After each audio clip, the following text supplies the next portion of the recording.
Hands behind your back. Interlace your fingers. Hands behind your back. He got me! Meet Officer Matthew Furman of the Melvindale Police Department. He was caught doing something no cop should be doing. And surprise, the body cam didn't magically protect the public this time.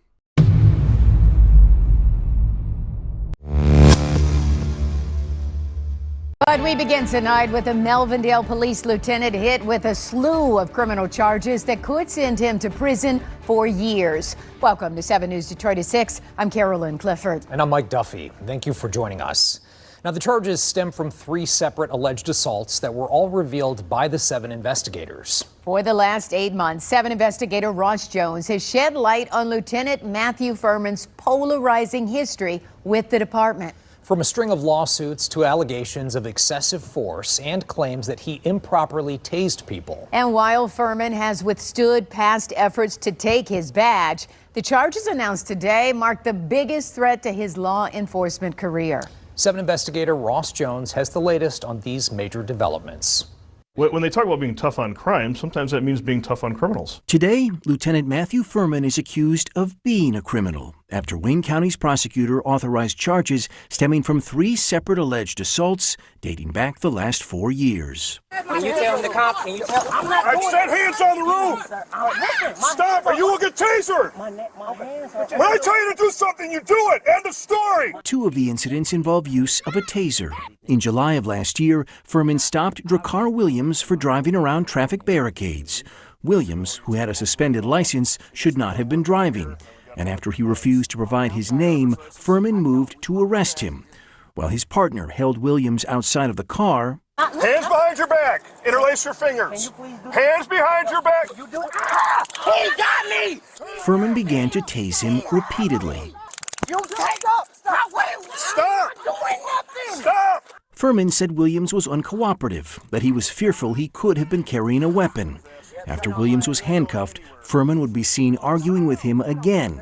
After Williams stood up, Furman did this. You will not get up without our permission. Man, I gotta... Sit the down. I am sitting down. You pulling my hair. He was never disciplined by his department, but today prosecutor Kim Worthy charged him with misconduct in office, felonious assault, and assault and battery. In July 2024, Drakkar Williams tried to drive off with a suspended license. Just a paperwork issue, really.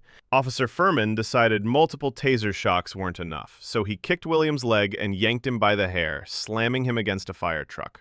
And guess what? Furman was never disciplined by his department. Because accountability? Not in this story. Who needs calm de-escalation when you can treat people like WWE opponents? Justice served or just another day in Copland? We spoke with Williams today. I told him, you're going to lose your badge over this. No, I'm not. He was confident. You gonna lose your badge. I ain't gonna lose but you're gonna lose your freedom because you get to go to jail today, mother. But it's because of you that they did something. So if it wasn't for you actually looking into something, they wouldn't have never found it. Morning. Lieutenant Furman, Melvindale Police Department. He would also be charged over this stop. Alicia Cook got stopped in a school parking lot. You know, the place where kids are supposed to be safe, not traumatized. But Officer Furman had a better plan. Try dragging her out of the car while her kids watched. When she resisted, he tasered her leg, because nothing says good parenting like a shock in front of your children. Community policing? More like community circus. You're gonna be tasered! Help out! Out! Out! The charges that would be filed against Cook would be dismissed, and today she is suing Furman and the department for how she was treated. I was terrified from My you. hands were You up. terrified me. I You didn't scared even me. have anything in my hand. You scared me. Furman was not disciplined by the department. I am grateful that they, taking the time to say, hey, this person's actions was not okay. We're going to do something about this. Today, we spoke with Alicia Cook.